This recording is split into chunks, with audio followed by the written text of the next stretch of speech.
वहीं आज शाहजहांपुर पहुंचे अखिलेश यादव ने भाजपा सरकार पर साधा निशाना। अखिलेश यादव बोले कि बीजेपी सरकार हाईवे बनाने के नाम पर सरकारी धन लूट रही है।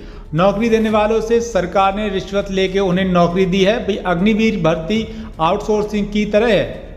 आपको बता दें अग्निवीर टेम्परेरी नौकरी है। अखिलेश यादव बोले कि हम इंडिया गठबंधन के हिस्से जरूर हैं, लेकिन पीडीए का कोई मुकाबला नहीं कर सकता। पीडीए ही एनडीए को हराएगा, गठबंधन नहीं मदद करेगा तो लेकिन हमारा कार्यकर्ता ही हमारी मदद करेगा।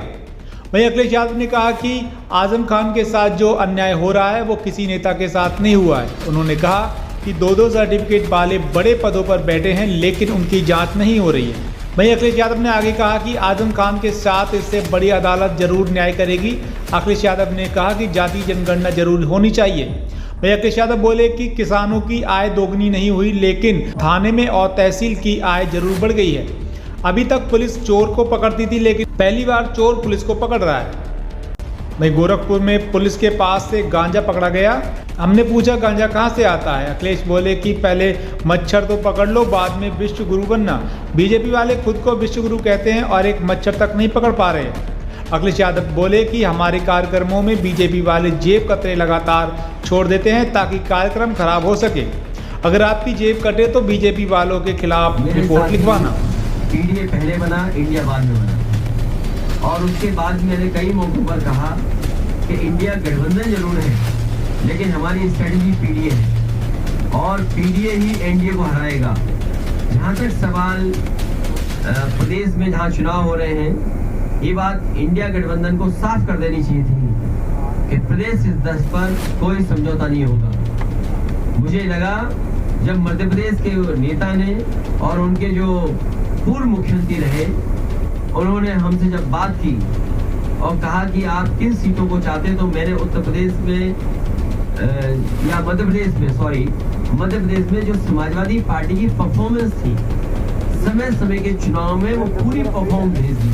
और मैंने उनसे कहा कि मध्य प्रदेश में कभी हमारा इस हिस्से से विधायक बन गया, कभी उस हिस्से से विधायक बन गया, और हमारी पार्टी से कई विधायक बने जो आज दूसरे दल में भी चले गए, कांग्रेस में भी चले गए।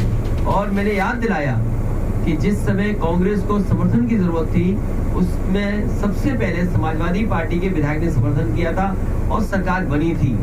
हम बीजेपी के खिलाफ हैं, और जिस समय भी कांग्रेस के नेताओं से बात हुई, उस समय मैंने कहा कि हम बीजेपी को हराना चाहते हैं, जो हमसे सहयोग लेना चाहो ले लो। और उस समय उन्होंने बैठक करके रात में 1 बजे बैठ करके, जिसमें हमारी पार्टी के एमएलसी रहे श्याम सुंदर जी, विधायक रहे दीपक, हमारे प्रदेश के अध्यक्ष, पार्टी के संगठन के डॉक्टर मनोज, इन लोगों ने बैठ करके कांग्रेस के वरिष्ठ नेता दोनों पूर्व मुख्यमंत्री से बात की। उन्होंने रात के 1 बजे जब मीटिंग खत्म थी, उन्होंने आश्वासन दिया कि 6 सीटें लगभग आपको दी जा सकती हैं, और वो खबर अखबार में भी छपी। मुझे भरोसा हो गया कि 6 नहीं, कम से कम 4 दे देंगे। लेकिन जब सूची आई कांग्रेस की, तो जो हमारा सिटिंग एमएलए है, उस पे भी उन्होंने प्रत्याशी घोषित कर दिया।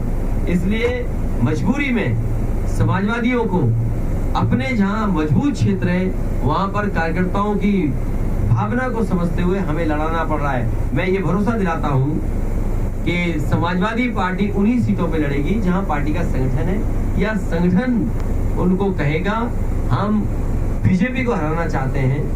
उस लक्ष्य में हम लोग आगे